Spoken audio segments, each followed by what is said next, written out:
actually, and especially pertaining to registration of practitioners. To us, is nutritionists. And also second point about having registered, that's not the end of your duty. You must still register, you must still apply for a practicing certificate. And then other matters that Jikuma will raise, including the code of ethics and professional conduct that all registered practitioners must abide by. And we can then open up for any questions you may have and any concerns or any clarification you need from Jekuma and then myself. I will share mostly on matters pertaining to nutrition profession. Yeah. So I think we have we will also share this PPT, both our PPTs, with anyone interested to study more detail. I think let's go on with Jikuma. Please share your thoughts and your expertise in this Act 774. Thank you, Jikuma. Thank you, Dr. T. First of all, thank you for inviting me again. I think you've been inviting me. I'm the only one often coming to the nutrition. So thanks for that. Let me share my slide. Thank you.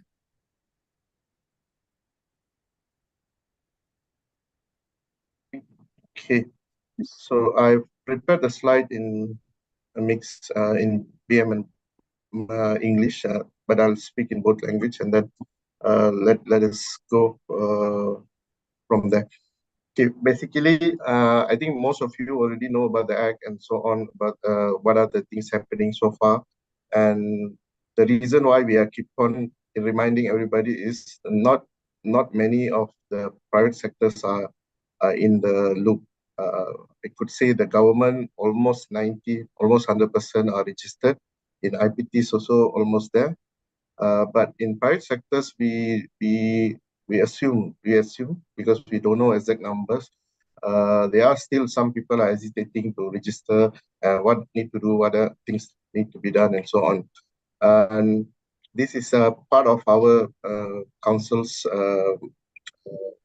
suggestion also. We need to have a frequent awareness on the Act itself, so that everybody are in the same page and aware that the implication if registration is not done accordingly. So mine will be, I'll be talking about a little bit. I touch about the Act itself, and then about the councils, about the timeline, what's going on, and so on, and what are things you need to prepare, and a little bit on the registration, practices certificate, and also for the temporary practices certificate. Besides that, I also will cover about the penalties that we're waiting for practitioners who fail to comply to the legislation once full enforcement in place. Okay, basically the Act gives us three main principle or three main power, which is to establish the council, which is the Majlis Profesion Kesihatan Bersekutu Malaysia or Malaysian Allied Health Profession Council, and then it gives power to do the registration, issue certificate. So by giving the power to the council, that means council will decide what qualification is being recognized and who will be able to register and practice as a valid practitioner in Malaysia. And we can't compare to other countries. So this is our country's law. So we follow our country.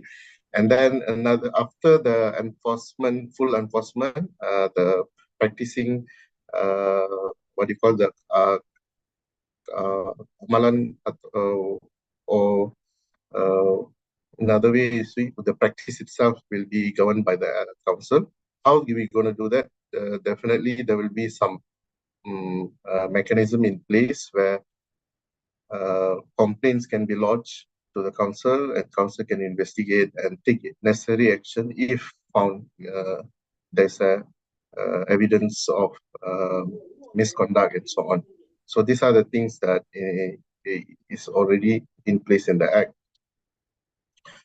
Basically, till today, we've been asked why must register, why this Act is coming to place and so on. But I think we must go beyond that because the act is already enforced. Registration already started. Practices certificate also already open. So no more. We can't be entertaining to the question why we still have the act and so on. We are there, so we need to comply to the act. And the main reason is, see, when a new act comes in, definitely it will look into the benefit of the public.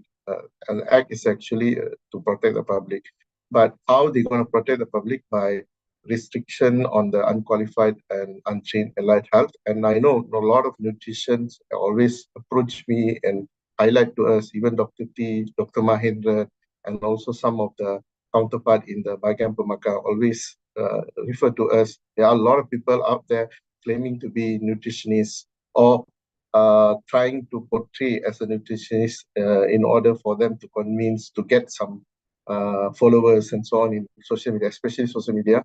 So this act can't really take them out from the social media, but can differentiate who is registered practitioner, who are not. So then the public have the rights to choose to go which one to follow and so on. And basically another way is to look into the minimum qualification or minimum standard for practice in Malaysia, which is that the standards and the standard for qualification, standard for ethical, for the conduct, and also for the practice will be set by the council.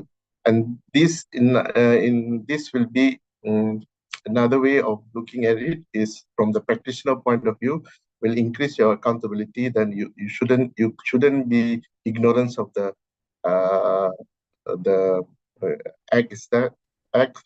And also another thing is you can't claim that I don't know. You can't claim that I many things actually.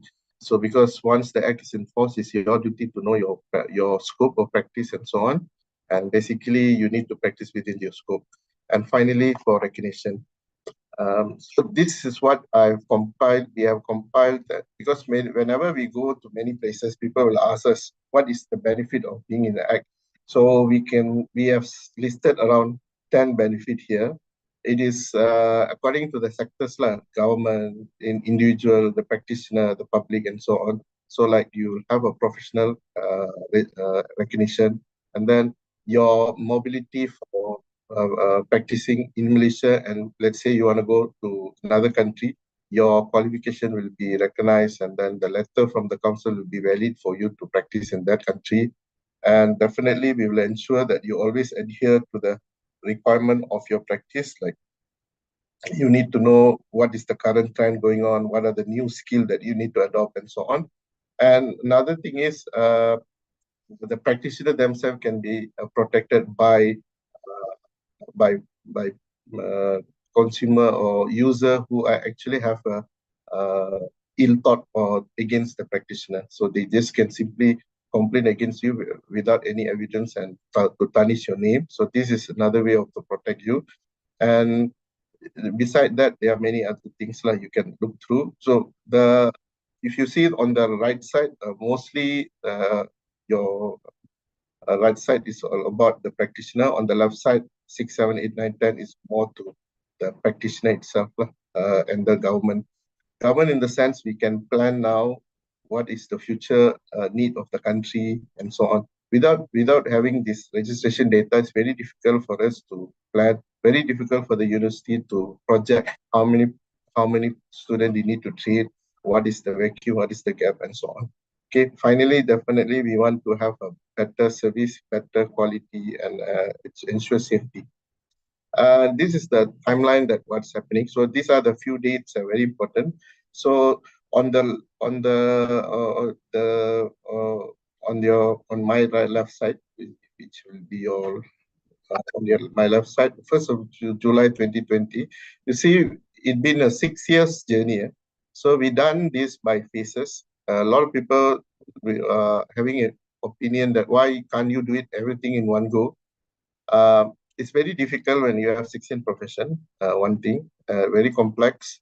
A lot of things need to be ironed out. Sometimes we already make decision. We need to U-turn and then go back to drawing board and then see whether we can implement or not. With with the advancement of technology, advancement of the what you call the field itself, a lot of things that we need to consider before we can fully enforce the act. So what we did was we go by phases. We start the enforcement. We establish the council. In 2022, we revisit the Schedule 2, and then from 23, it becomes 16. And now in 1st of July 2022, we start the registration for allied health practitioner. We started in phases according to the sectors. So we started with the public sector, followed by the higher education, and finally with private sector. Then we had another problem. Private sector only have less than 1 year to register. Then we thought that we need to give them ample of time, because if you follow by stages, the government sector have ample of 3 years, whereas the private sector only have 1 year. So we decided, we brought these are the issue that Dr. T himself and other people highlighted in the council, and we decided to extend the the transition period to add one and a half or 18 months more. So that means it is actually postponed to another date, which is will be end of this year. In November 2023, we started with the practicing certificate, temporary practicing certificate, which is for the private, mostly is for the private practitioner who are non-Malaysian, foreigner. This is include the PR, having the PR status. They also are included in the temporary practicing certificate. So they need to have a certificate in order for the practice. We have a small number of them already registered. And we know there are many of them out there not registered. It will be very difficult for us to find them. But if anything goes wrong, most probably these people will be liable for legal actions if they are not registered to us. And recently in June 2025, we started a practice certificate. So bear in mind, there's two type of application that you will put forward to the council. One is for the practice, one is for the registration. Registration is a one-off activity where you submit your documentation, and once we verify, we will issue a registration certificate.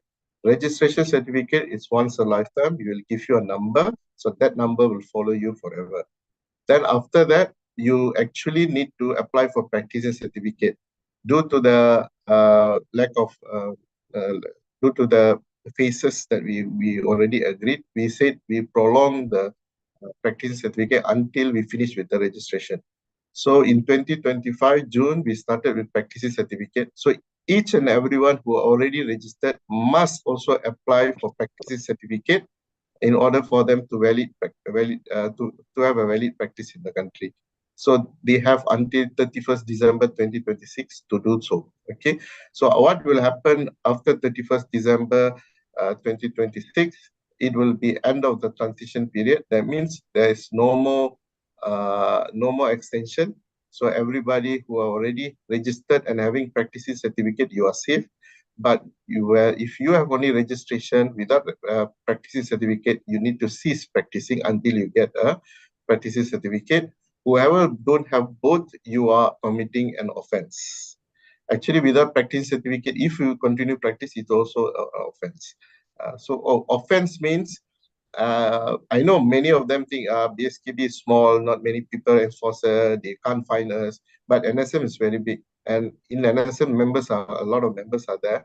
They are the eyes for us. They will complain against you, so definitely we will know who you are, and then our enforcer can go and take action accordingly. Okay, and another thing is, okay, let's move on. Okay, so as usual, nutrition are number 6, so you only have 16. So let's say you have friends working with you in similar centers who are actually listed out of 60. Please convey the message to them also. Make them also realize that there's a need for them to be registered in order to continue practice. If not, the employer and the practitioner will be liable for action. So another thing is okay. Another thing is a lot of people having confusion.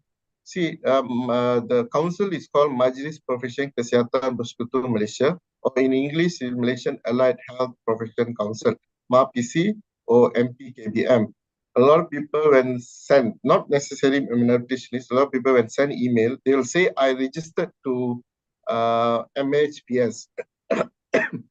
MHPS is not the council. MHPS is the online system where we use for you to register yourself and get your documentation upload and then certificate issued. So MHPS is different. MAPC is different. So this is another thing that I need to clarify to many people. So next time, if I see a nutrition coming, sending us email asking question, if they say that I've registered to MHPS, then I might not entertain you because there's a clear difference. You are registered to the council. You are using MHPS as a medium for registration. Okay, these are the council members. So now we have a new what do you call chairman, Ketua Pengarah Kesihatan, the Director General of Health, Dato Mahata. So he's the third pengurusi. After Dr. Isham, we have Dato Razi and now Dato Mahata. So he's an ex-officio, that means. And we have Puan Magiswari.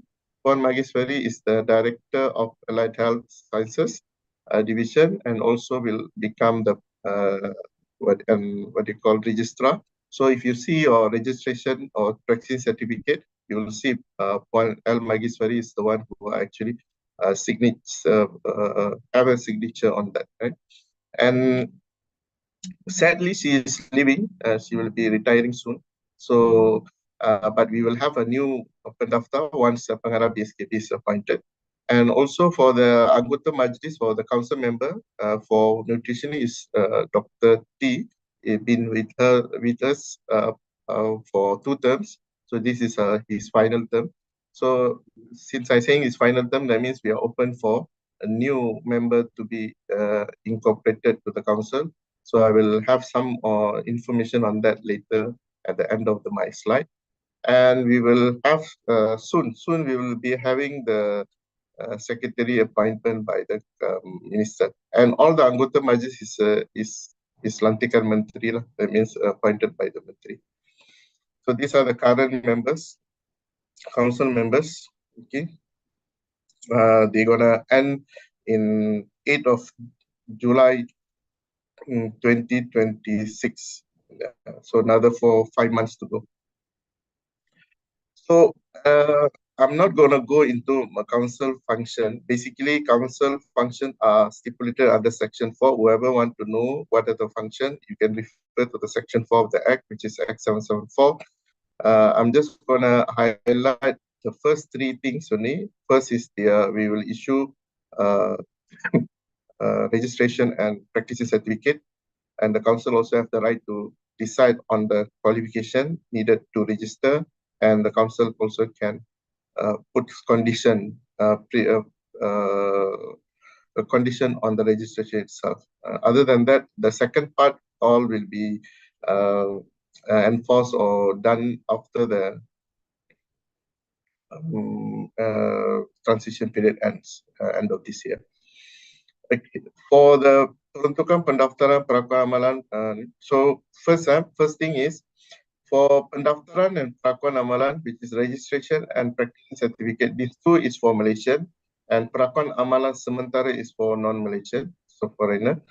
So for Malaysian, you need to have both in order for you to practice practice in Malaysia. So since we have given ample of time to register, you need to make sure you apply for the practice certificate once you have a registration in place.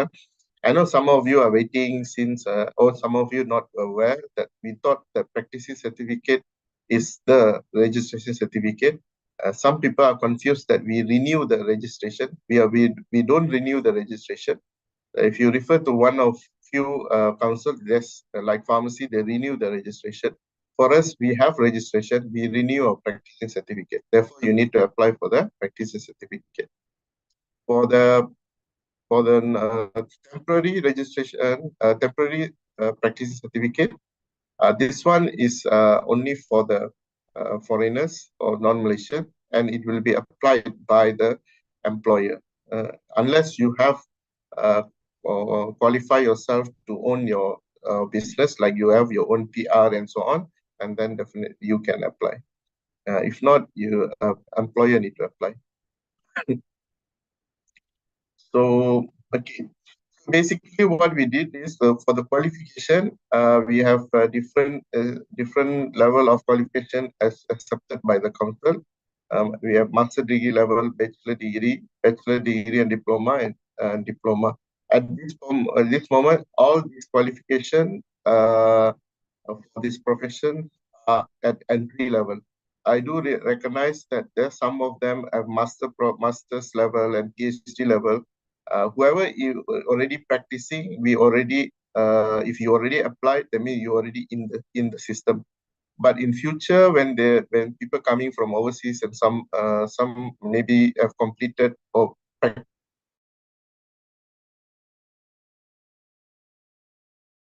in overseas when they want to come back in Malaysia, so that is something that we look into later part. Now we are only focusing on whoever already exists in the system. For dietitian, for the nutritionist, we have bachelor degree entry level only for time being. Okay, so this is something that it's always confused. Always remember that for registration, we use section 70 for registration. And for practice certificate, we use section 22. 23 will come when you renew the practice certificate. So it's a different section, so therefore it's a different application.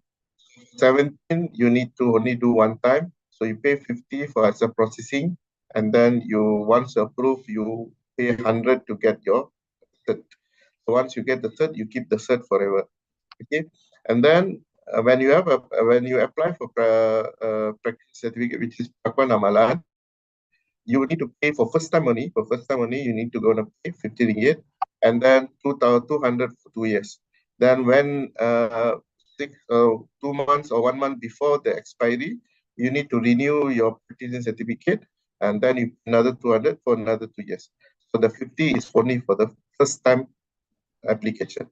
So if let's say you lapse, you go back, you come back, and then there will be some penalty for that. So that it will be accordingly to person who have that situation. They can always come to us, then we will explain to them in detail. For the foreigners or for the non-Malaysian, okay, okay, for them is there are three categories that we allow them to practice. I need to put it in correctly. When the non-Malaysian are in Malaysia to teach, to do research, or attend any master level or the PhD level training, all these people can apply for practitioner certificate if it's required. If they don't touch patient, they don't have any practicing involved, usually they no need to apply because they are within the institution. But for then we have B kemahiran. This is like if they are coming here with a higher expertise, they want to contribute to the country, or let's say they came here for a project and so on. The government engaged with them, or the society engaged with them to do some kind of training for a longer period of time, and then you need to have B, and then contract with the government. So what we decided is whoever want to come to Malaysia, they must have at least minimum 3 years of practice experience before they can apply. That means, but there is also exclusion for certain group like spouse or following the practitioners and so on. That one is depending on the immigration's approval. Then only we will give. And you need to pay 150 for application and 300 for the yearly, and they just renew every year. If they need it, they can renew by paying 300. So this is done separately from the Malaysian one. So there are 2 for Malaysian and 1 for non-Malaysian. Okay, for permohonan pendaftaran for the registration, okay, you have to remember this. Maybe NSM also can tell all the graduate. So we have decided that a graduate who are who have completed the final SEM where their result is out, Senate already issued a letter that they can graduate, but sometimes they need to wait for the graduation to get their scroll. So we no need to wait until you're getting your scroll. As long as you already receive a letter that you have completed your studies and you have all the transcript available for all the semesters, you can actually apply to the system, upload. We will approve the registration. This is to help you to secure uh, your your job lah, actually, because some of them need to wait until you get a scroll. That will be difficult. So we already accepted your, but it must be a letter from the university saying that you have completed. We need that evidence. So people who are in listening now can scan the QR code to download the how to do registration, the guide on registration. For this is for practicing certificate. Okay, this is also the guide. Okay, for practicing certificate, what you need to do, you once you go into the system, you need to open for practicing certificate, then you apply. When you apply, you need to put in your address, working address, or practicing address. Okay, some of you might not be working permanent post. That means you are not with the employer or you're not having a permanent place, but you are actually providing freelance basis, or we call it pemilik tunggal or bekerja sendiri. For you, you need to have a valid registration for your premise or your practice itself. That means you need to open a company lah, in order for you to provide the services. So we need that because a lot of people are asking why we need to submit. Can I submit my house address? Yes, you can submit the house address if you register your perniagaan under your house address. If it's given by the Suruhanjaya Perniagaan, we don't mind, as long as we have a evidence that you have a valid address, because we need the address in order for you to contact you to have any further further what do you call further sometimes what happen is if they complain against you, we need to contact you and then verify. Sometimes we need to contact you to get some information and so on, so we need a valid address. If you don't put your address, then if you put house address, suddenly you change places or you are just renting out the room there. So definitely it will be very difficult for us. Therefore, you need to have a proper. So what you need to do is you upload that document in the Google form in the system itself. When you search for your address in the system, sometimes the address is there, sometimes not. When you already search into the system, if the address is not available, down under the dashboard, you will see a link where you can click. When you click the link, you will get like this. It will send you to another page called Google Form page, where verifikasi alamat bagi pengamal kesihatan bersekutu untuk tujuan perakuan amalan. So what you need to do, there are few questions will be asked about your name, your practicing certificate, your registration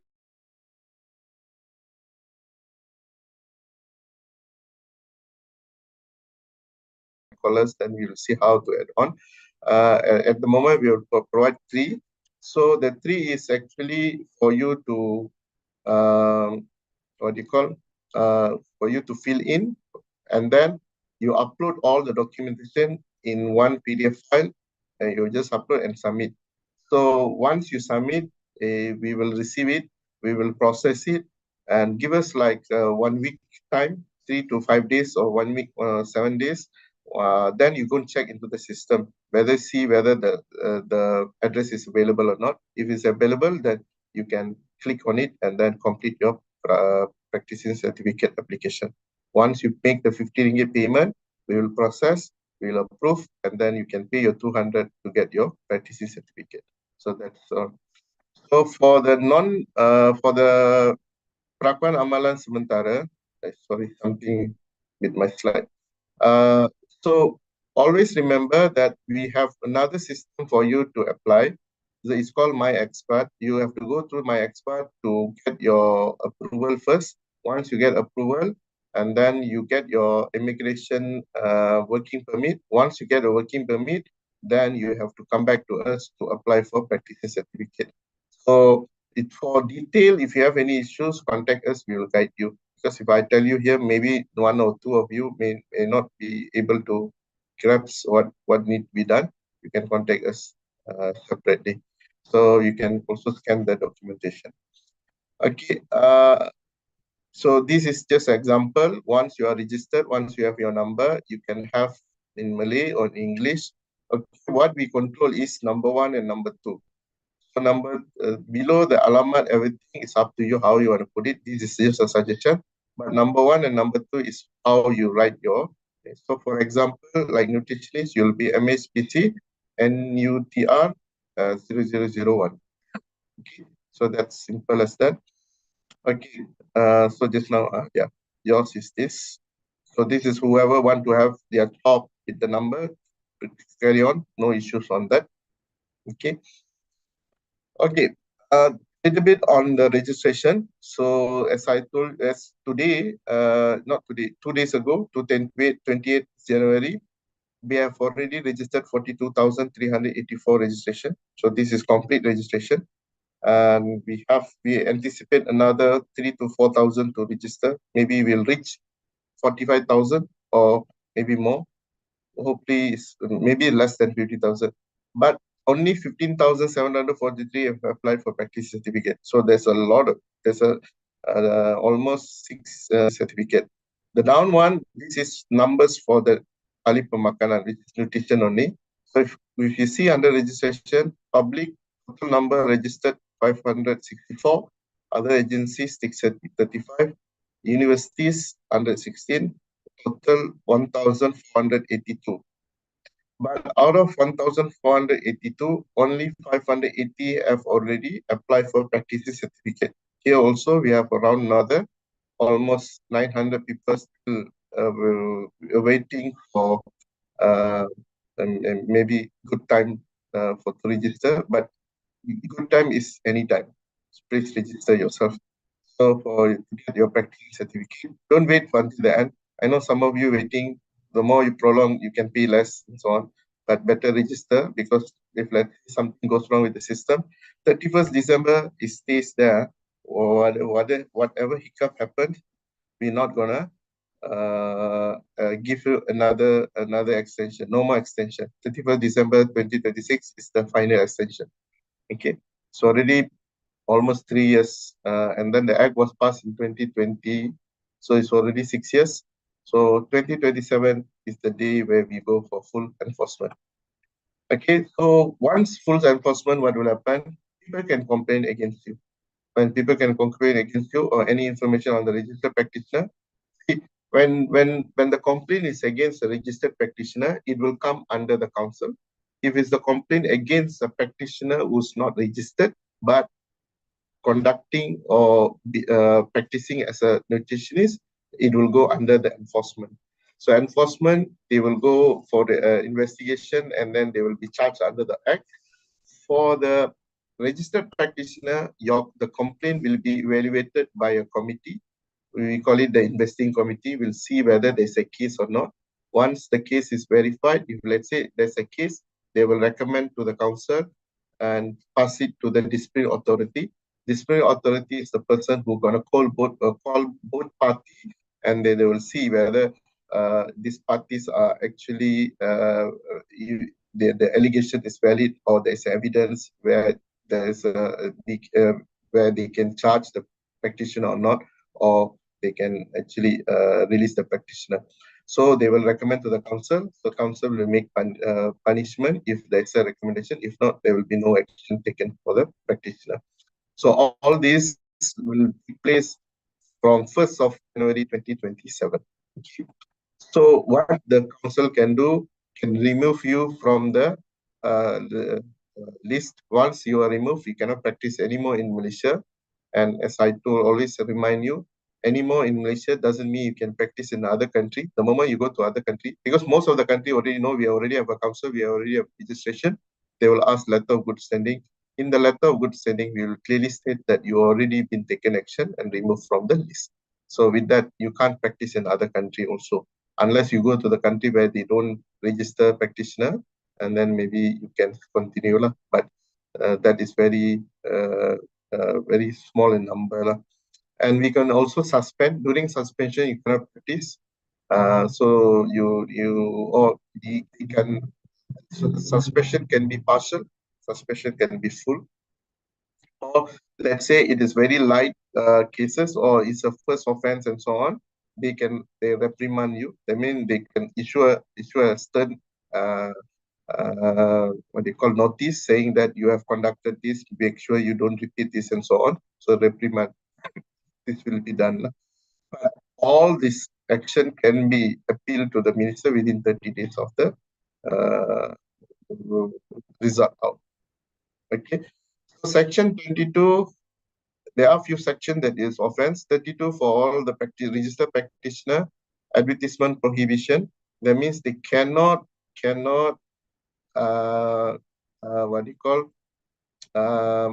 advertise on services done by the nutrition, on have a misleading information inside that. So then they will be charged under 32. I can go detail on this, but I think for time being, no. Maybe in later nearing the full enforcement, we will do specifically for this. Restriction on unregistered practitioner. This is an offense. Just now I told you, if you are not registered, you can continue practicing after 31st December. You will be charged under section 33. Under 34, this is another important thing. Many of people, because of we are only receiving a documentation, some of you may have provided fake information and secure a registration. Anyhow, we will find out sooner. Once we find out, action can be taken. Generally, the penalty will go up to 50,000 or not exceeding 2 years imprisonment. So that is the general penalties. And falsely personating, using or holding out registered practitioner, this is also 35. 35 is even worse. That means they impersonate another registered practitioner, also they will be charged. First one, 33 was practicing without practicing certificate. Okay. And then offense of employing. So 36 is for the employer. If you employ nutritionists and then you fail to ensure them registered, you also liable. The employer also liable. Okay, the 37 is more to general penalty for whatever offenses in the act. They will use the general penalty. So basically, the offense are there listed from 32 to 36, and the penalties are up to 50,000 for individual and 100,000 for employer, or imprisonment 2 years. So these are the things that you need to have in mind. Okay, finally, I'm just gonna end with my presentation with this. We are opening, and so I use Bahasa Malaysia. Pencalonan bagi pelantikan anggota Majlis Profesi Kesihatan Bersekutu Malaysia yang ketiga. So we're going for the third council, which is already open since mid-January that day. Kementerian Kesihatan menjemput pengamal kesihatan bersekutu yang berdaftar dan memenuhi syarat serta kriteria yang ditetapkan untuk mengemukakan permohonan. This time around, we open to all. Everybody who feel that they comply with the syarat asas, which is warga negara Malaysia, berdaftar dengan majlis, memegang perakuan amalan yang sah, mempunyai pengalaman profesional sekurang-kurangnya 10 tahun, bebas daripada tindakan tata tertib, dan memenuhi lain-lain syarat dan kriteria yang ditetapkan. You can refer to the link in the insert. You can actually have yourself calon. So there will be 2 forms inside there. One form is borang pencalonan anggota majlis. Borang pencalonan anggota majlis will have a column where you need to get one proposer, one seconder. So that means from the same practitioner. This time we want your same profession to endorse as you are applying for the. So we're going to use this method this time around. So please get yourself, if you think you are able to contribute to the council, send in your application and also your current profile. We have already outlined what are the minimum things need to be in the profile. And then also you need to give us the salinan pengakuan pendaftaran and gambar professional lah, which is in the e-form. All you need to do is email to mapc@moh.gov.my before 10 February. Okay. So reminder, pencalonan yang tidak memenuhi kriteria, which is we already listed, tidak akan dipertimbangkan. So no point sending in. There will be no, let's say, nobody applied, then only you apply, then we will appoint you. No, definitely not. They need to fulfill this criteria. So tidak akan dipertimbangkan. Calon yang telah diperakui, once you already selected, dah diangkat untuk pertimbangan Yang Berhormat Menteri Kesihatan. If let's say we want to withdraw, you need to have a very strong justification because you already opted to in, so we already done the process. Suddenly you go out, it will delay our formation of the council. So we don't want that. If you want to withdraw, you need to make sure you have a valid reason. So in that, I would say that I know a lot of nutritionists out there who have contributed to the field, who are very senior, who are still have the urge to, like Dr. T, they want to contribute. Please make your application. So we will send the application to the minister and see who will be chosen based on the merit. This is not normal undian anymore, it's based on merit. Okay, that's all. Thank you very much. Any questions? I think we later will entertain the questions. With that, thank you. Back to you, Dr. T. Thank you. Thank you, Encik Kumar. I think very clear. You touched on the main points of the needs of the Act and the register. You even emphasize about need to have a PC, practice certificate, just renew every once in 2 years. And I think one point before I go into my talk is that you emphasize that employer, in Section 36, employer is liable to comply with this Act. Employer who employs a person who is not a registered nutritionist is committing an offense also. Yeah. So I think we have to pass that message to the employer, and we want to emphasize more to the private sector. We still see a lack of registration from private sector, as Encik Kumar highlighted. So do pass the word around, and we need to get more people to register and then get the practicing certificate. I do have some slides to share, mostly not overlapping with Encik Kumar, just to focus on our profession, nutritionists, and to share some thoughts. Dr. Sabin, can you help me to share that slide? Yep, sure, Dr. T. Just give me a minute here.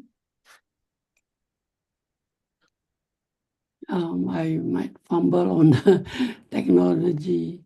Yeah. And now we have close to 300 people. Yes.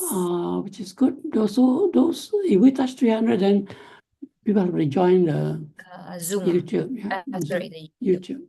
Yeah. Just give me a minute, Dr. T. My Sure.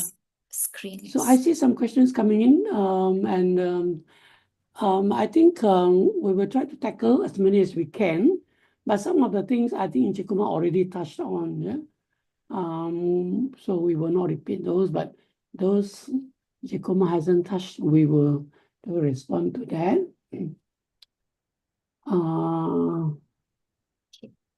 Yeah. Okay.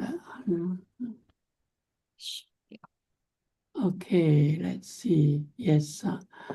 Okay. Okay.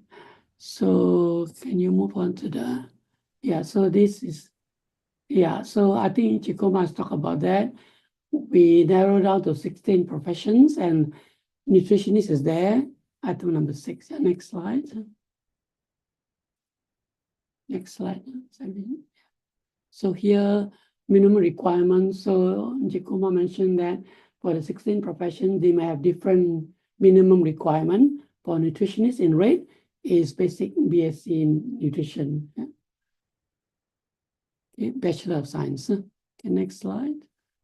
And then, so for nutritionists, bachelor degree in the field of nutrition or equivalent, at least for this time, is recognized by the council. Okay, next slide. So actually, Jekuma also mentioned about this website, MAHPC. Actually, a lot of information there, a lot of guidelines there.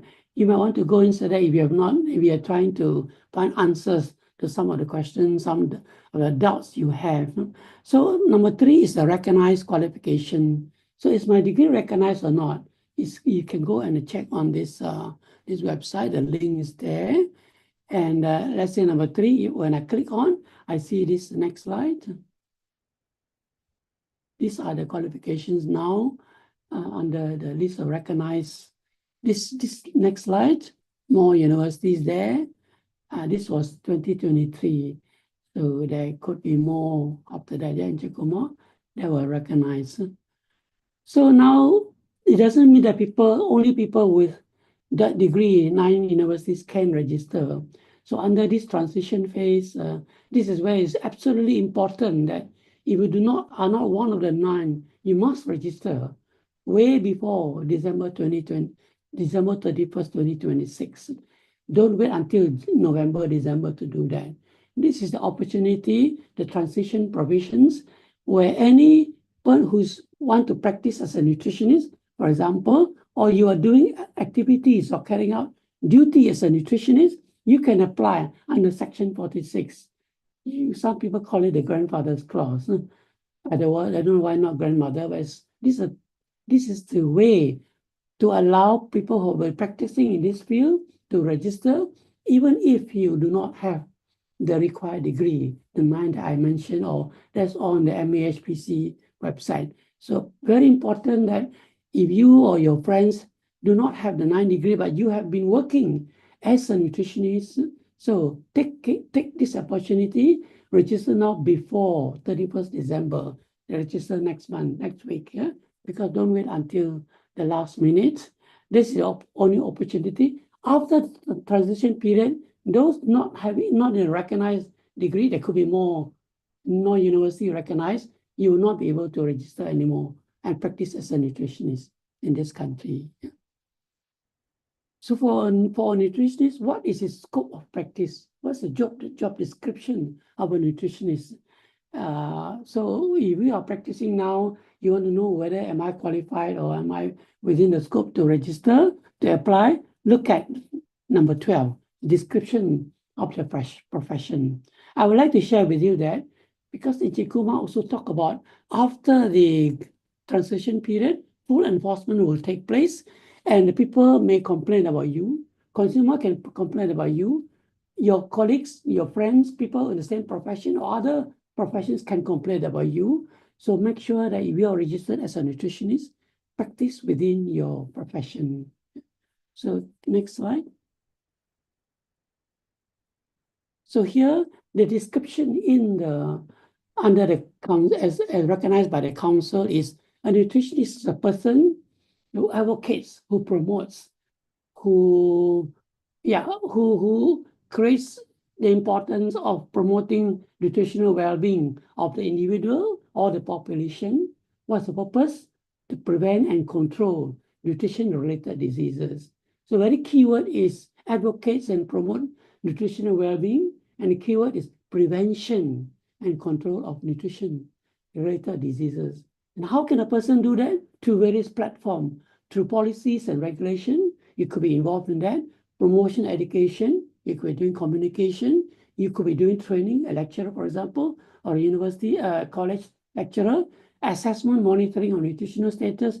So in various fields, even in private sector, research and development, in consultancy. So keyword to remember is you are involved in promoting wellness for the people, nutrition, well-being of the people to prevent and control nutrition-related diseases. So next slide, I want to share with you, what does a dietitian do? what's a job scope of a dietitian? Also from the same website, and a dietitian assesses, diagnoses, and treats dietary problem using medical nutrition therapy. So the difference is very clear. Yeah? Dietitians work mostly in a hospital setting. He assesses the condition of the person, diagnoses the person, provides dietary treatment using medical nutrition therapy. Yeah? So nutritionist does more of prevention, control of nutritional related disorders. So next slide. I want to emphasize that all of us nutritionists, whatever sector you're working in, whatever field, whatever job you hold, you have a role in the national health agenda to prevent diseases, nutrition-related diseases. You can be involved in all kinds of activities or programs or sectors, but our main role is prevention of diseases, especially with so many nutritional problems in this country now, so high prevalence. Our role becomes very important. If we want to reduce the disease burden in this country, nutritionists have a very important role, and our role must be to promotion of nutritional well-being for the prevention and control of nutritional related disorders. So we can practice in various sectors. Next slide, yeah. I will not go through all these sectors. I already mentioned some. You could be a lecturer, you could be in ministry, you could be talking about nutrition policy, you could be a freelancer, you could be doing in the food industry, doing R&D or doing nutrition product development. So this slide and next slide talks about the various sectors a nutritionist could be practicing. Whatever you do, our optimal goal is advocate, promote nutritional well-being for the prevention and control of nutritional disorders in this country. We are not involved in treating persons diagnosed with nutritional problems. Let's try to practice within that so that another person can't complain about you that you are not practicing within your nutrition scope. We don't want to see much of that. When the full enforcement takes place, then disciplinary committee is set up. We don't want to, we have minimum amount of such complaints coming from practitioners, coming from consumers. Yeah. Next slide. I think next slide, I want to also share, if you want to see whether you are really confirmed as a practitioner, or you want to find out if some person, consumer want to find out some person is registered or not as a practitioner, he can go to this website, AHPC, key in the name of the person, and then wherever state is working, you can find that person to confirm that is a registered practitioner. Next slide. So I think Injikuma has already mentioned this. So after registered, you must still apply for a practicing certificate. Yeah? Many people are not aware of this. I think we have to pass the word around, and the number of persons with PCs are very, very low. Yeah? Next slide. And there's also guide within the MAHPC website, number 15. You get a manual how to apply for a practicing certificate. Step-by-step guideline is given there, and the fee payable is already mentioned by Jikuma. So next slide. So one slide I want to share with you, we have been receiving various complaints for people about persons who may be not practicing correctly, who may be offering courses which are not recognized by the MAHPC Majlis. And so Nutrition Society and myself, we have been collecting all this information. We have been alerting Bagian BSKB about such practices. And at this time, I believe there's education and enforcement going on. Yeah? But after that, the action can be taken. And Injikuma did mention that the fine can be up to 50,000 ringgit or 2 years jail or both. So one does not call himself a dietitian and nutritionist. You either one you do at this time, especially, and whether you're a nutritionist coach, whether this person is a registered nutrition or not, we need to find out. And various courses online, please, we want to tell the consumer that when you see such courses, please check with the Majlis, with a practicing nutritionist, whether such courses are really legitimate or not before they jump on and do a 2 months course and want to call himself a coach or nutritionist coach or a trainer, that will not be possible. Yeah. Next slide. So I want to share with you, highlight again that a lot of information on the Nutrition Society website. And we have tried to put all the information there in one tab under Help Professionals.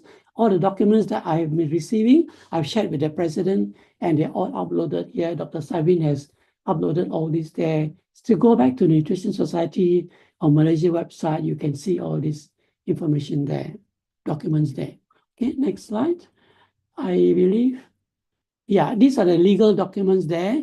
You could click on them, you could print out, you can save them. Yeah.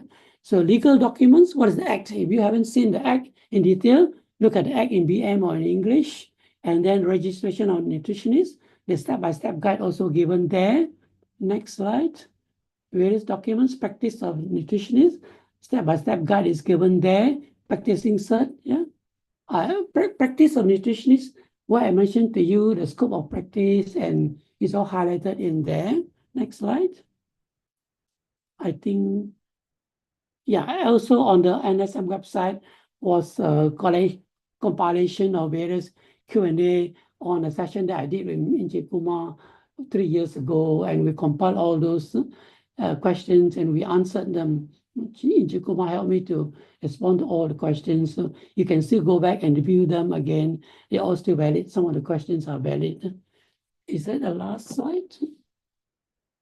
Yeah, thank you. I think we are at 4 o'clock now, sharp, and we can now entertain some questions.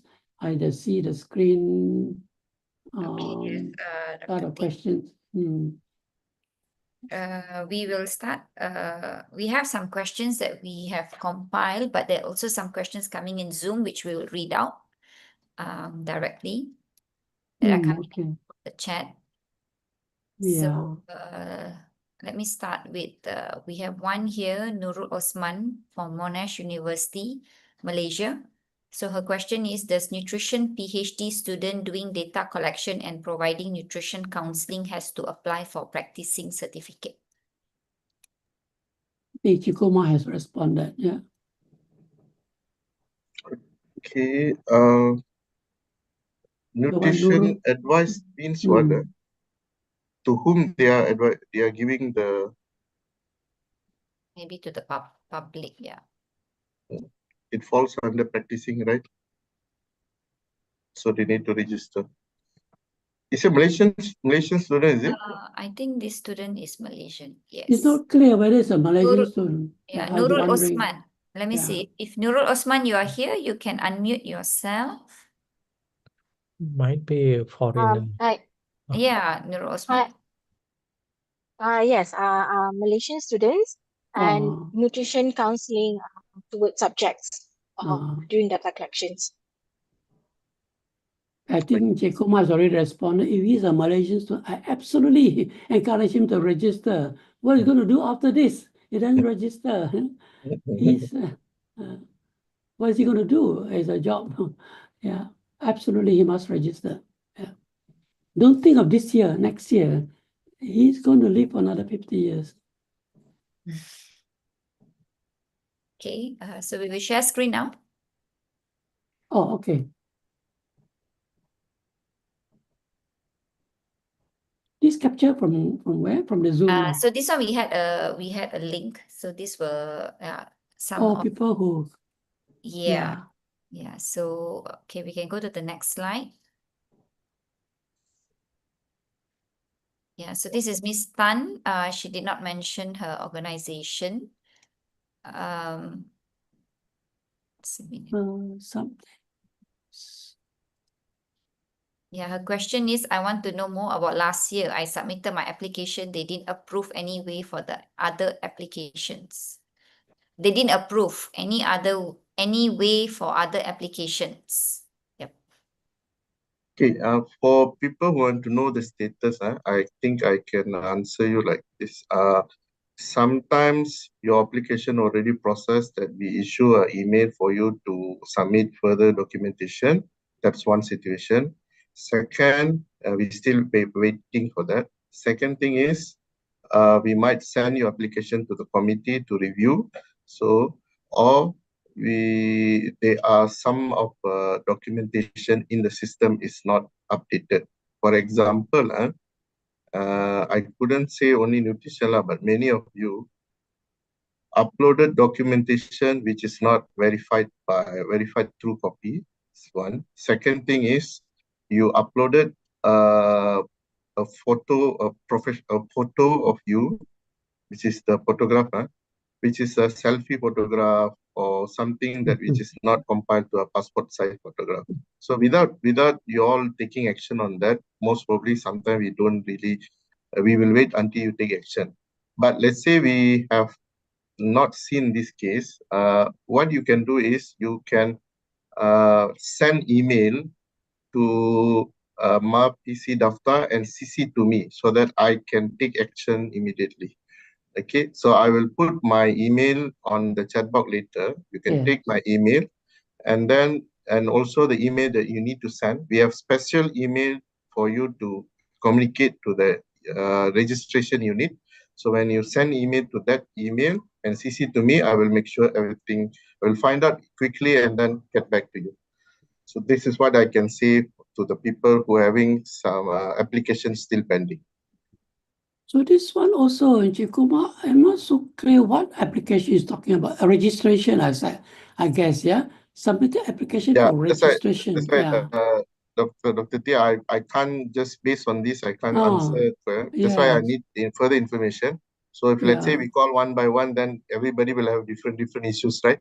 So I'm giving a straight statement is whoever having application pending, issues in application, email me straight, CC to me, I will look into it immediately. Yeah, very kind of you to look at the CC, but you said share the chat on the official email, and then we'll see. I'm sharing now. Yeah, okay. Then I also want to add here that if they didn't approve, even rejected application, then reject the application. So what can the applicant do anymore? If the application rejected, they will receive a rejection. Yeah, so rejection is a rejection, which is not. So I may also add here that every application, which is especially under Section 46, then they might go, or even all applications go through a committee, not just nutritionists, but all the other 16 professions go to a committee that MHPC appoints, and then the committee comprises several people, then they vet through all the applications, all the points, every document uploaded, then they comment and make recommendation to the BSKB whether to accept or not the application for registration. Yeah, so I think there's a process involved, so it could take some time, especially when the document is not proper. But I think giving them an email to inquire will be good. Yeah. Okay, so we move on to the next question. This person did not indicate name and organization. So there are different individuals with different academic qualifications. So may I know how the practice is being defined and how they know if they need to register if the profession is not in the Gazette list? Very clear. If they are not enlisted, they don't need to register. No need to register. Okay, next slide. Sorry, this is Curly here from Watsons. I was the one who posted out the questions because I connected with Mr. Kumar back in 2024. Regarding this, I think I sent out email, but I yet to get no clarifications because Mr. Kumar mentioned that we'll look into that. So that is why I repost the questions here. So Mr. Kumar, do you mind if I resend you the email? Because I did share you, we had got a meeting and discussion on this part. I think the qualification that you sent from, this is Watson, right? Yes. Yeah.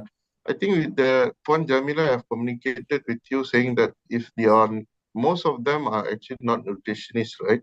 They are just, they are just having a different but Puan qualification. Jamila didn't reply my email, so I'm not sure on this part yet. Yeah. Because I think this thing will really resolve. Anyhow, you can send me the email, then I look again. Yeah, Just I will remind send you us. the email again, because it was back in 2024. Yeah, so just want to follow up on this. Thank you so much. Just for the point, if the profession is not in the Gazetted list, meaning not the 16 professions, yeah, the way I understand it. Then in that case, Yes, that is the reason why we need to seek clarifications because of their okay. practice. Yeah, we would like to know if we will really want them to register if they have to. So that's why we want to know how we can move forward from there. Okay, that's very good. Yeah, that's a responsible employer. That's very good. So Yes. just follow up and then we see if about nutritionists, if you look into my slide about definition, or anyone, not just you, anyone who want to know whether am I practicing as a nutritional, look at the definition of a nutritionist.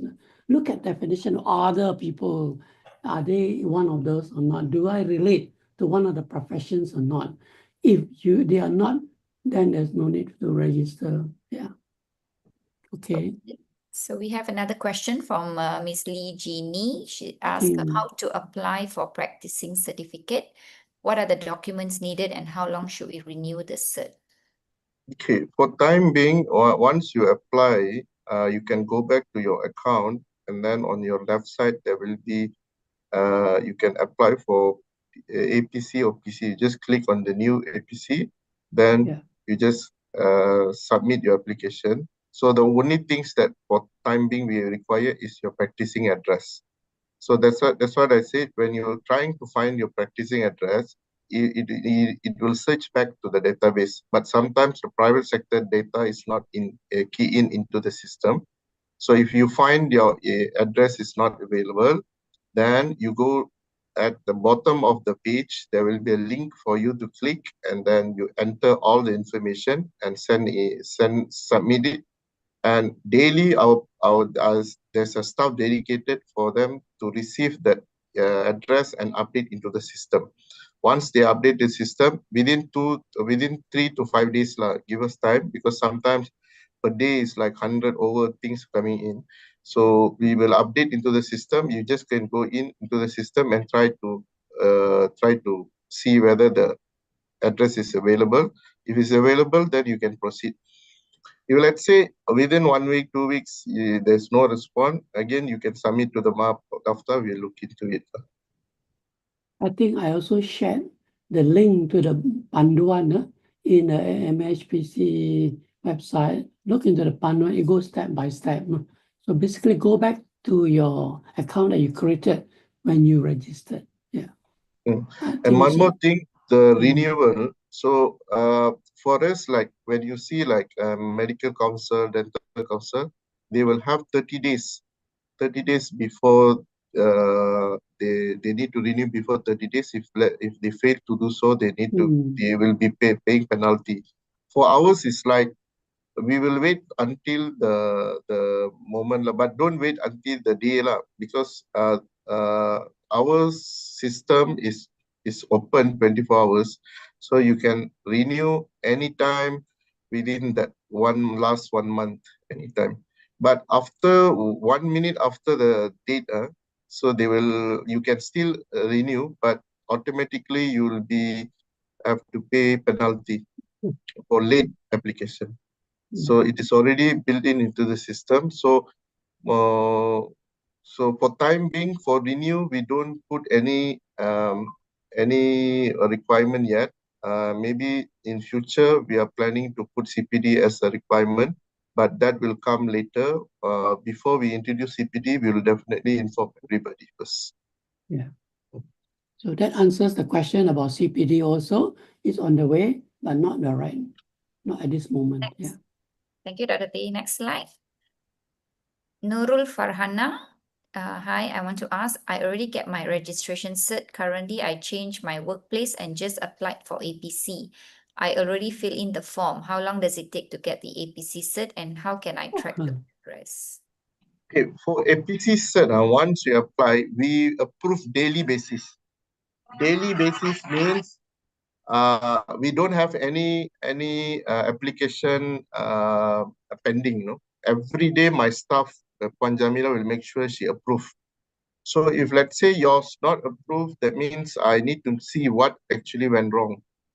I can't really see. You say you already applied, fill the form, how long it take, but just applied means today or a few days ago. If just today means maybe later part of today or tomorrow morning she will approve. So Yeah.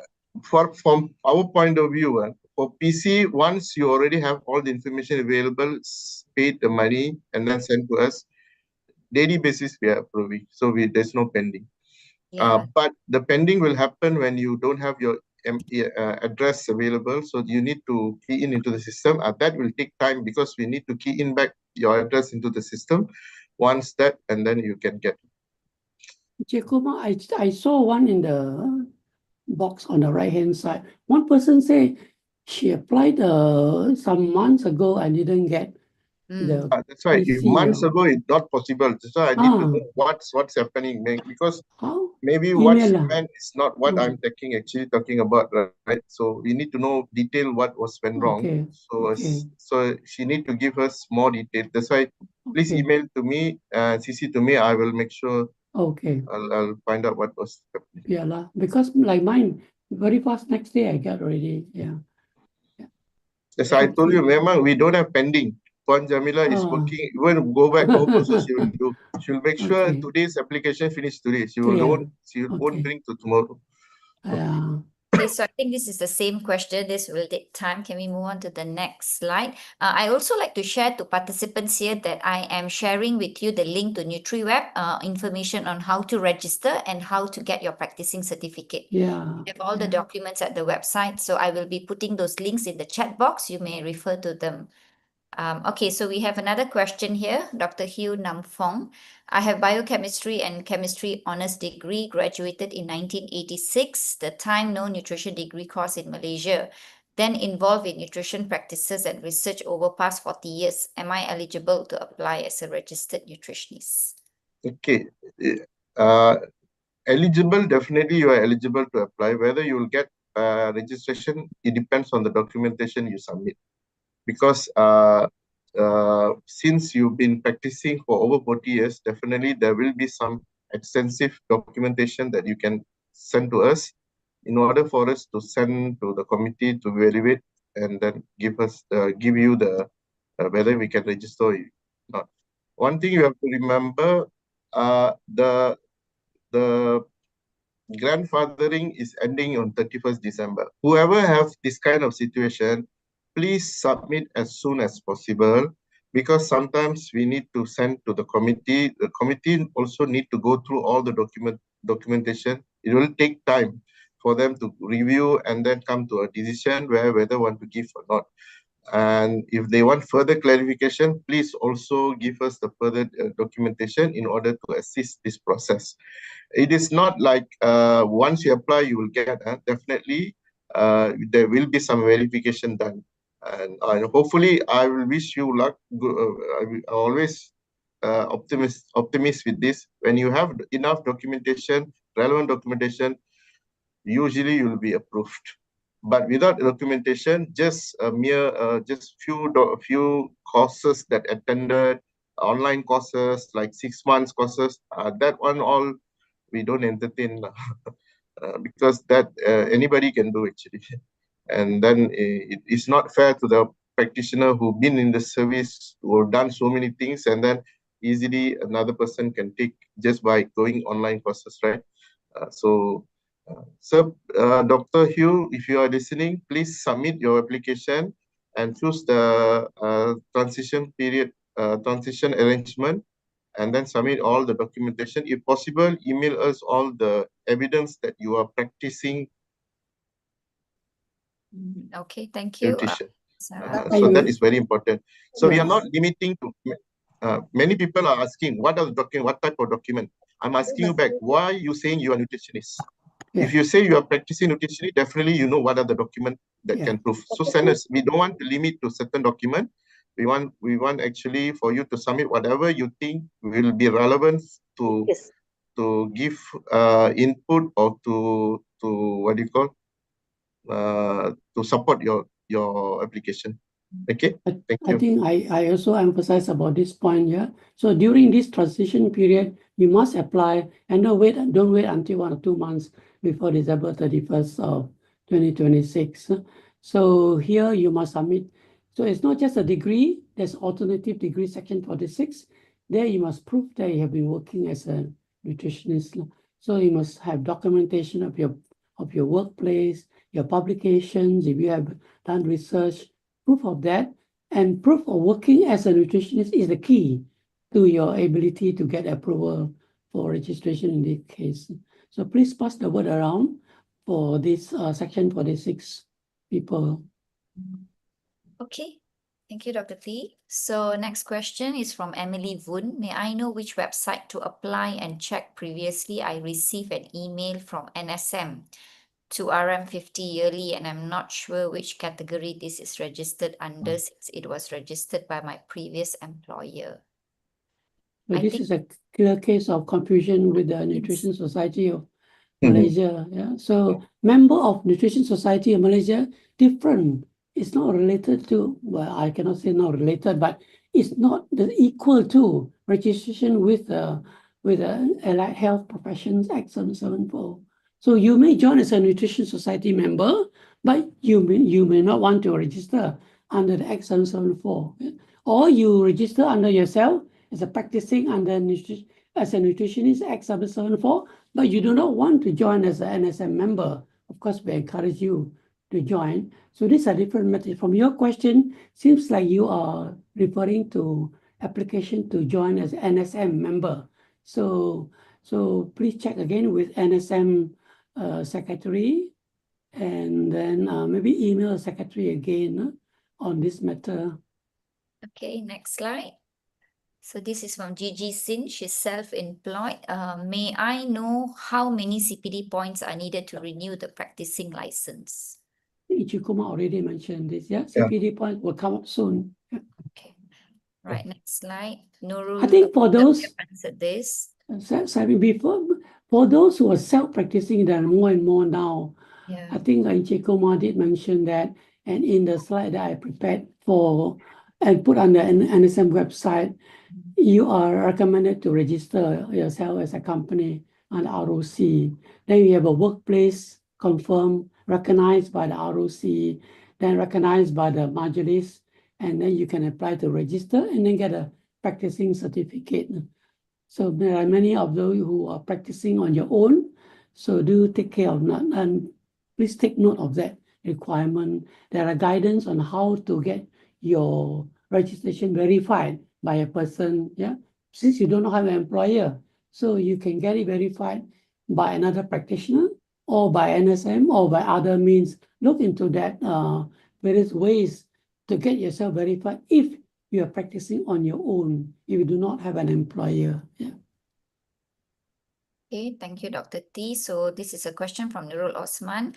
For those who haven't registered for the Allied Health Professional, can they register the Allied Health and Practicing License at the same time?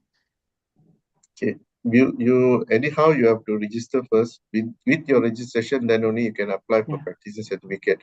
Get settled with the registration. Once registration approved, anytime you can apply for practicing certificate. Yeah.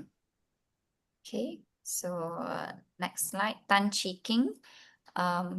During the registration process, the listed universities does not include the university I studied at, which is Open University Malaysia. As I recall, there's no nutrition program under Open University. So definitely it won't be in the list. So why I need further information on this. I can't comment. So the list, whenever you go into the system, once you choose your profession, only qualification that recognized by the council will be in the list. Other than that, won't be there. For people who are already practicing prior to the enforcement of the Act, you may come from various, like, for example, just now Dr. I've mentioned biochemistry and so on. For them, they have to select for the transition arrangement. So that means they need to select section 46 and upload all the documentation in order for us to process. So please read through the manual. In the manual is clearly mentioned what you need to do if your qualification is not listed, but if you are practicing in the field, especially for the overseas. Yes. Yeah, very important to note that your university is not listed there, and you are really practicing in nutrition, choose section 46 transition period. Yeah. It's also mentioned in the in the Panduan. Yeah. Okay. Okay, is there a next slide? Is there a next slide?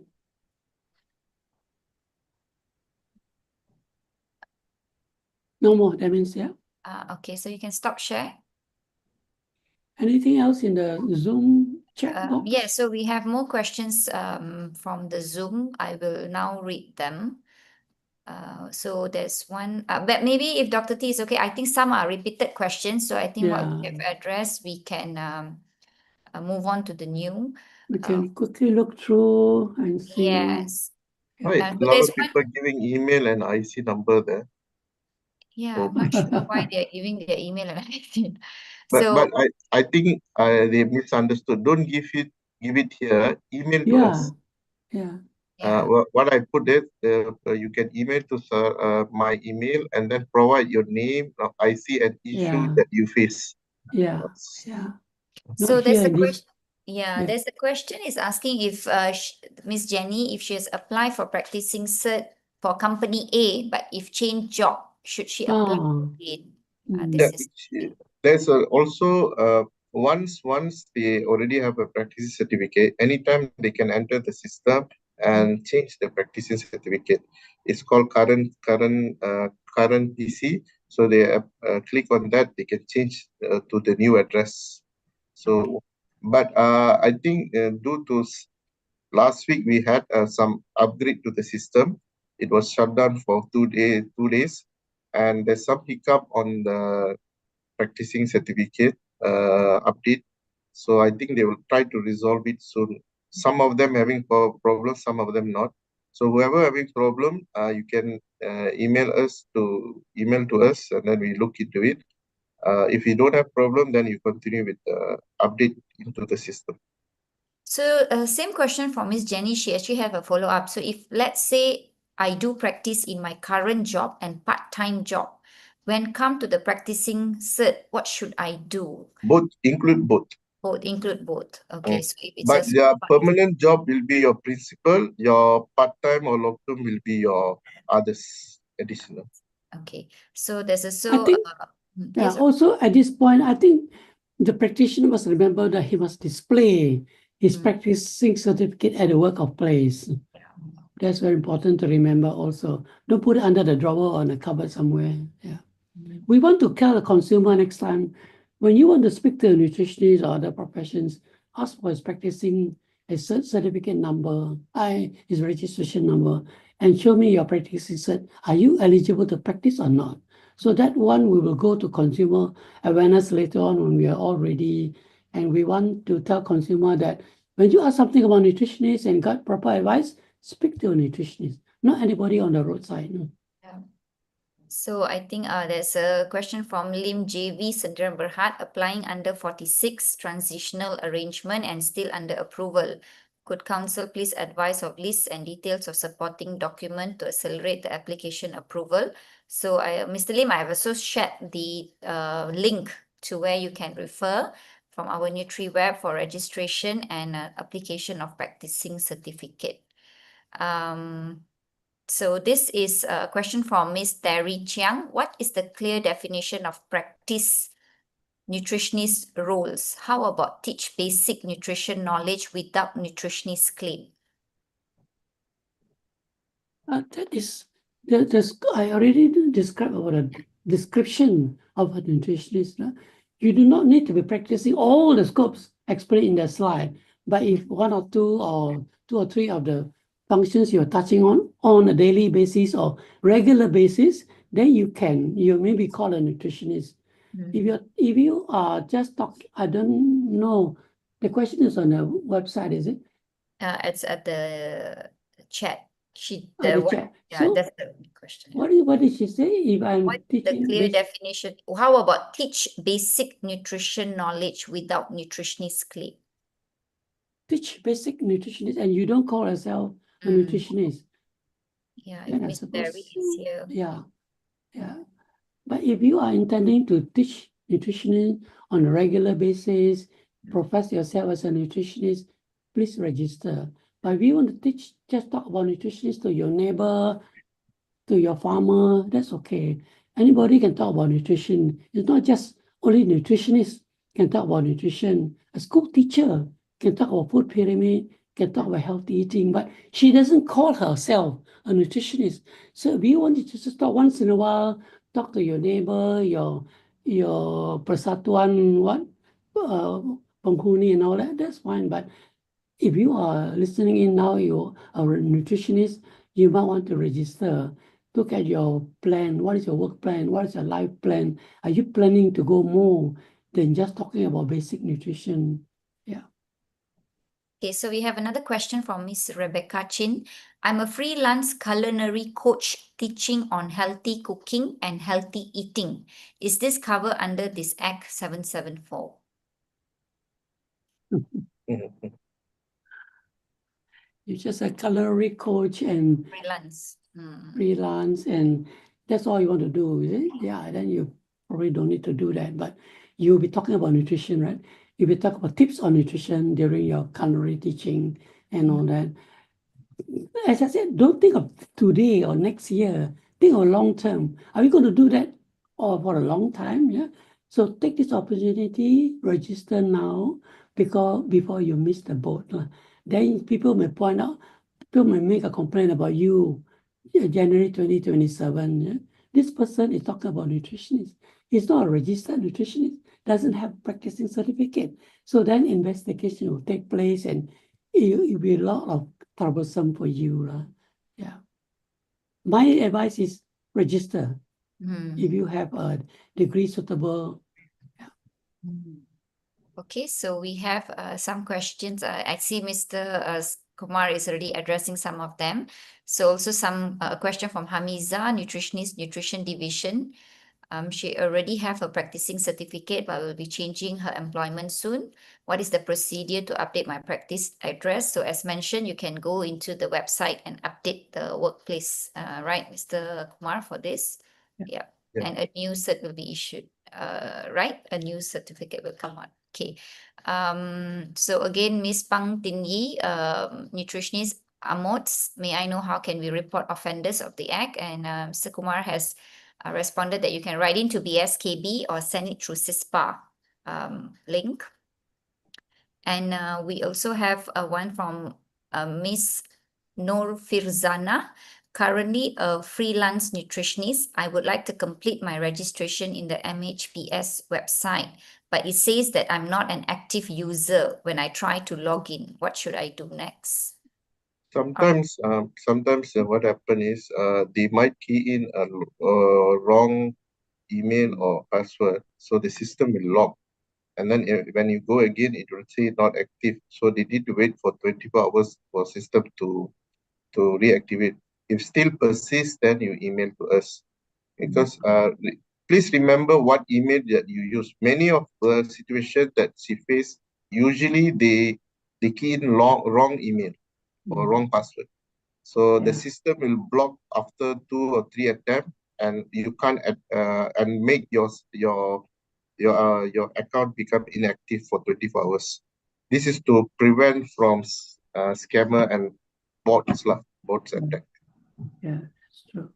Okay, so we have a question from Hamiza, nutritionist. Kiranya seseorang penjawat awam masih dalam cuti belajar, adakah boleh mendaftar bagi perakuan amalan practicing certificate? Sekiranya perlu, apakah practicing address bagi mereka? Okay, this is a very but masa belajar, because if they are doing nutrition masters and degree PhD, so that means during that time they can register the university where they are actually doing the thing. Maybe they involved in practicing, but once they get back to the place work, then they can change the practicing address. Okay, thank I you. think in Kumar, the same question I contacted you. So many postgraduate people still in university finishing their degree, then you help us to explain to them that they can still register, but using the university or using the work practices that they have been doing, voluntary work, intern work and all that. So many of them have registered, Kumar, from Yeah. that postgraduate group. Many of them registered, maybe a few more, but we'll look into these remaining ones and see. Yeah. Okay. So we have one question from Nurul Farhana. I already have my registration cert as a nutritionist and I applied for APC in December. I already filled the form for practicing address, yet still not available to choose on MAHPS. Or should I just choose the option which have my company's name, just different address, yet it is still within the same area? And I don't really understand what's the problem. I Please, think please this, email to me. yeah, okay. Email lah, Please. email. Yeah, Ms. Nur Farhana, Yeah. please send an email to Mr. Kumar. So we have another one. I'm Faye Tan. I would like to check if any way to register for Malaysian who graduated from Taiwan University. I had tried to email, but didn't get the feedback few times. I had get Taiwan registered nutritionist cert and working in Malaysia for 6 years. Okay. So I think you can apply straight to the system using the transition arrangement and that submit all the documentation inside there. Maybe when you go into the system, when you click Taiwan, there's no list of qualification coming in. You cannot use Taiwan because we only have Malaysian listed in the system. Yeah. I know when you open the system, all the country are available, but you Yeah. just choose Malaysia and then choose section 46. Yes. At this point of time, we don't really list out all the qualification from overseas yet. We are just focusing on Malaysian first. Yeah. So they can agree. apply, and I don't know whether which email she sent the queries. So please CC back to me, so I will look into it. Okay, and we have a question on CPD. I think this has been answered as well from Ms. Yin Chi Sin. And we move on. I just add one more time. If let's say they want to prepare themselves for my CPD, how to collect everything, they actually can go Google my CPD and go inside there and try to get manual from Allied Health and then read through what are the points available and so on. Sooner or later, we will adopt that as our standard. Okay. Yeah. So we have another question from Ms. Teo, freelance nutritionist. Good afternoon. I registered the practicing address in mid-October 2025. However, I have not received any response and unable to select any address on the website to complete my practicing application. Okay, so Mr. Kumar have address to send your query to the email address given. How long does it take? This is from Ms. Amira Shahira. How long does it take for us to receive email for address update after fill in the Google form? Okay. Initially, we were sending out email, but due to the numbers, a lot of application coming in. So just wait for a few days, like 3 to 5 days. If let's say it's not updated, send email to PC Daftar and then we look into it. But as far as I know, within 2 days, 3 days, they will clear all the alamat inside the system. Maybe sometimes when you try to search, it is not following what you actually key in. Most of the time, you will verify back to the system and see, because the system have a way of putting things information. What we've encounter is same person from a same institution write different address. Some of them using the daerah, some using doing different name. So, for example, someone from Air Itam, they will put Air Itam, AIAR, AIR. Another one, AYER. So these are the problems that we are facing. So what we will do, we will refer back to the we will Google back the alamat and then we will put the original address that available, official address. We don't follow what the practitioner actually key in, because sometimes it's wrong address actually. So these are the issues that we are facing. But so far, we have completed all of them. But if maybe we miss one or two, everything, you can email to me. I will look into it.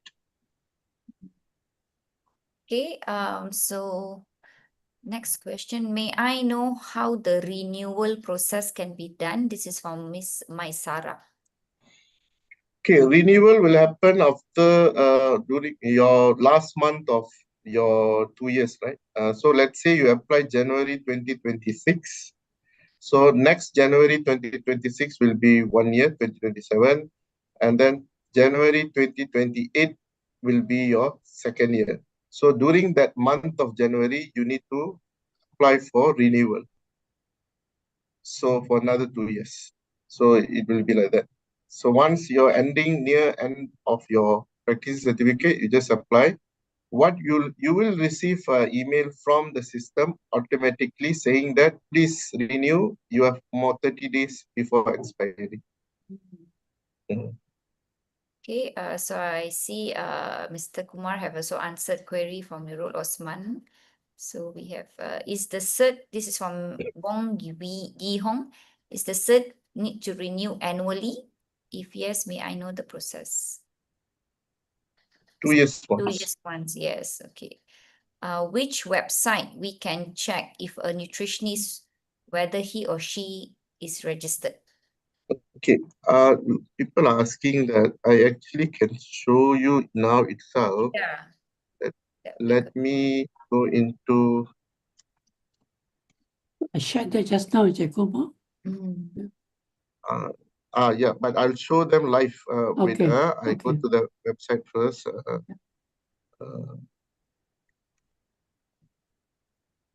Okay, let me share my screen.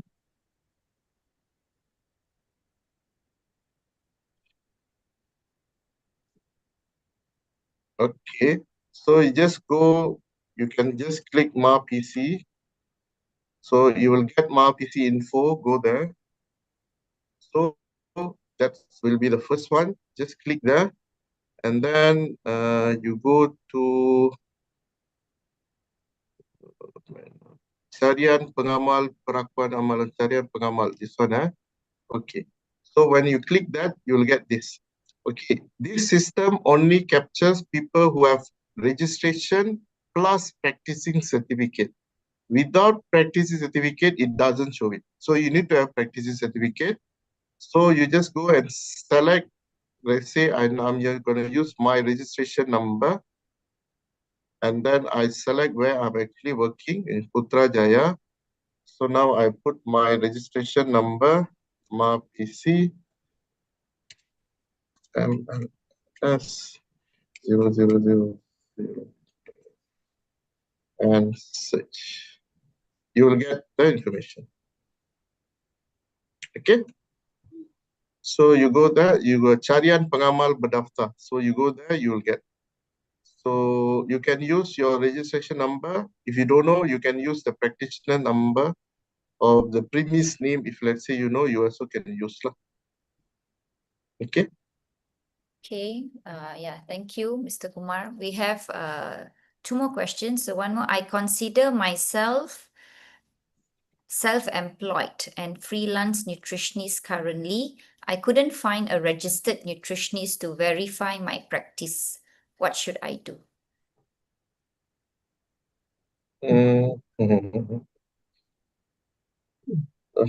Maybe can go and see Dr. T and NSM.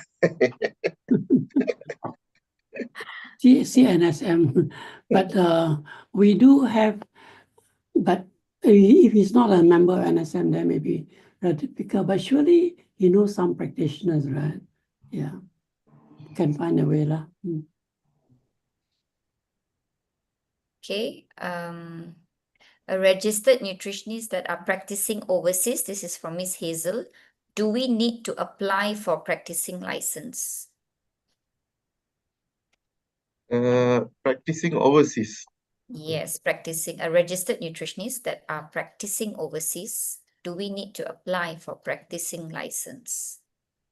If you're not practicing in Malaysia, there's no obligation because none of them gonna complain on you practicing in Malaysia. Right? But if you come back, let's say once a while you're coming back and practice here and so on, you better have a practicing certificate.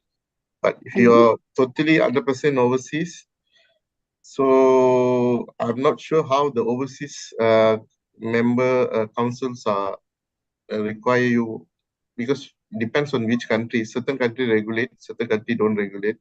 So it's up to the country. As long you are in Malaysia, you're giving the practicing certificate, you need to register. That is what I can say. I also agree, Chekuma, if he one day if he comes back to Malaysia and find that he's not registered, he could have a little difficulty in practicing, no? But now he's overseas. How does he prove that he's working? I suppose he can prove from his employer in whatever in UK or Australia he's practicing as a nutritionist. We also recognize partner agencies in Australia or other countries, right? You can prove that they are registered there or practicing as a nutritionist there. So if he intends to come back, I would also think it's better register as a nutritionist in Malaysia. Yep. Okay, we have this is a final question actually from the chat. Oh, we have another one just gave me this. So second last maybe. Currently, I am a TCM practitioner with Act 775 license. During my consultation, I also provide some dietary suggestion to my clients aside from giving them TCM medication. Do I need to register Act 774 too? Are you a nutritionist? If not, no need to. Here it Yeah, says, and also that whether does he feel comfortable giving nutrition advice? So if not, ask the person, ask his patient to see a nutritionist Yes. for advice. That may be a better way. But if you are fumbling or if you are really confident, you may give some nutrition advice, but maybe you want to consider asking a nutritionist friend to go to your patient, go to a nutritionist friend or dietitian. If he's already a patient, that may be a good way to work together with other practitioners.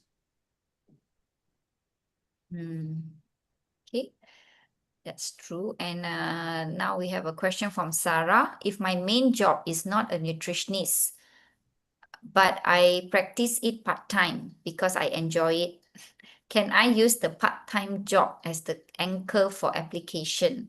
I have a BSc in nutrition, but it's difficult to find actual nutritionist role in Malaysia. Thank you. Yeah. From a council point of view, there's no full-time job, part-time job. As long you practice, you register. Whether it's part-time, no time. But how about the employer? Maybe her question is the employer verification part. You know, she cannot have a She's verification. part-time. She's part-time, she's on her own. No. Then she register herself As as a yes. yeah, so okay.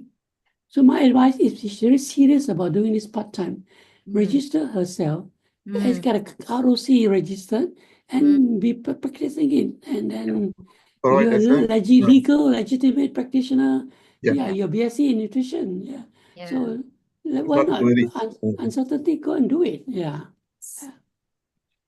Okay, so this is from Audrey Chu. Hi, I have submitted my forms in April 2025, but received email on needing the logbook to proceed.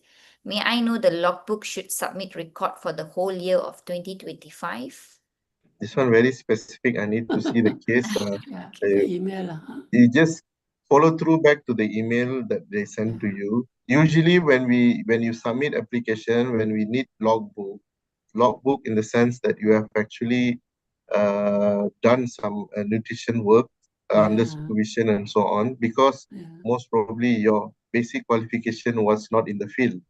Or you might have a higher. So for that, we need some kind of, because you claim that you have done nutrition work, so we need some evidence. Logbook is a general term that we use. You can give any evidence that proof that you have done some training, going through some supervision, have seen patients and so on. All that information you can put it in documentation and then send to us.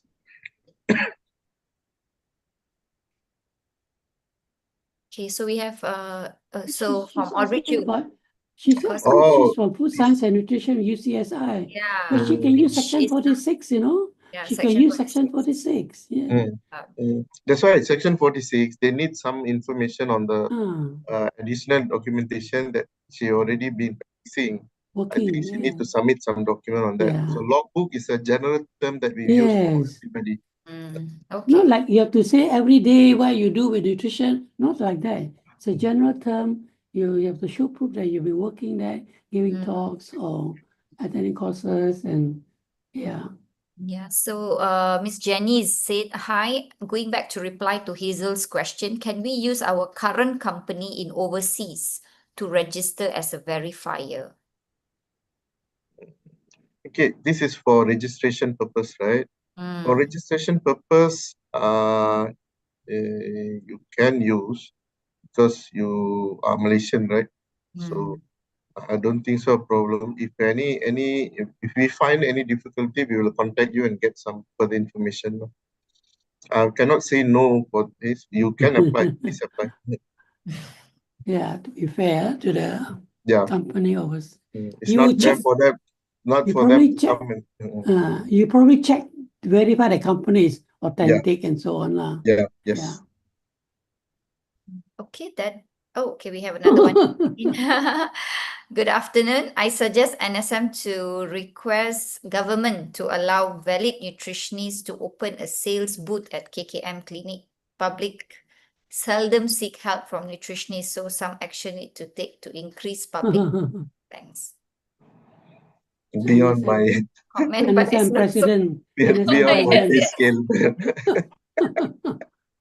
Okay, but I think good suggestion, but in this one need to put to the other medium, the main medium to the ministry. Yeah. Yeah, you can suggest to them. So Okay, as we're inching to 5 p.m., we still have another question. Asma Lia from A Scanning. If part of my job responsibilities is to calculate the nutrient content in our products for NIP on the product labeling, do I need to register? this one is very detailed. Very, The question very itself. specific. Yeah. If you want to contact me, I can explain to you. Yeah. Yeah, okay, Miss Asma Liana, you can drop Dr. T an email and he can help you further. Okay, maybe let's just give few seconds if see anything coming so far. We don't have any more queries and questions. Okay, so That's it. Yeah. So, yeah. Sabine, that's Okay, we all. have so she says she'll contact you, Doctor, to discuss further. Okay. Okay, thank you. Yeah. Okay. So yeah, thank you. Okay, let's wait. So just maybe another another message to all participants here regarding registration and practicing certificate application. You can go to NutriWeb. At our website, we have very detailed documents, step-by-step guidance prepared by Dr. T himself on how to make the registration and application for practicing certificate. And if you need any help, you can also write in to secretary email and we Yeah. will gladly help you. Oh, I we have just another one. I just handle this last one, talk of food technology and you have a health science that it's not exactly the degree, but Encik Kumar has mentioned that explain your job scope now. Are you practicing as a nutritionist or not? Show proof that you're practicing as a nutritionist. Try to register. Then the committee will decide, are you eligible to register or not? Yeah. So if you want to try yourself, you must do now. Do now. Yeah. I think Encik Kumar also agree. You should try to do now. Yes, before 31st December, right? Oh, well, before that, Don't wait. wait Yes. for the November 31st or December. So we have this year I think it's a good opportunity for everyone to register and get your practicing certificate in 2026. Okay, so yes, Miss Jessica said thank you. We don't have any question. Okay. Yeah, we are well within time. Okay, that's good. 4:50. So thank you, Sabine, for doing this, and Prof. Mahendran and team, yeah, for supporting this event. And of course, a lot of thanks to Encik Kumar for taking time off to share with us all the insights. He is the guru, I tell you, he in Acta 774. Yeah. And I again spread the word around who are not within this chat group, share with your friend, your employer, for example, especially. Employ a nutritionist, he must be a registered nutritionist, otherwise don't call him a nutritionist, yeah? But if he's doing all the work of a job scope as a nutritionist, not called nutritionist, also got problem. So tell your employer, I'm not sure whether people in slimming centers, in wellness centers get this message or not. Please get a message out. Again, we want more private sector nutritionists, people practicing nutritionists to register. This is the last call already. We won't be doing this briefing anymore. And then it will be after that, it will be hammer. The cane will come on January 2027. So it'll be very, very serious offense. And we hope that you get message and spread that word out for us, yeah, for the profession. Yeah. Thank you, Kumar, again. Yeah. Yeah. Thank you, Encik Kumar, and thank you, Dr. T, for your time and patience in answering each and every question. I think we actually answered We did, every yeah? Or did? question. We did. Okay. We definitely covered all the questions that were asked to us today. So thank you very much. And we will also be sharing the slides at our website, so you can refer to the slides from today's session as well. Once again, Just- thank you. Yes, Encik Kumar. For Dr. T and NSM, thank you for the opportunity, and I'm very glad to be here to assist. Since going through the question, we can see a lot of very gray area questions asking about the scope, about what need to be done. I think maybe NSM can come in and then come up with some sort of compile everything into a proper guidance to people who when you actually practicing nutrition and when it's actually not. And there will be some people are just touching basic nutrition where we don't want them to be included and burden with them with because so these are the things that we need to iron out in this in one more year, because we don't want people to get confused outside there. Okay. Thank you very much. Thank you, Very Dr. wise. Mahendran. Thank you. Dr. T, thank you. and Thank you, Chris. everyone. Thank you. Bye, everyone. Good evening. Yeah. Thank you, Asabin. Yeah. Thank you. Thank you. Thanks, Advin. Thank you. Thanks. Thanks, Kumar. See you in Batu Cave. I'm going tonight, walking serious. Yeah, you are going. I'll be there. Okay, we meet there. Okay. Okay, sir. Thank you, sir. Okay.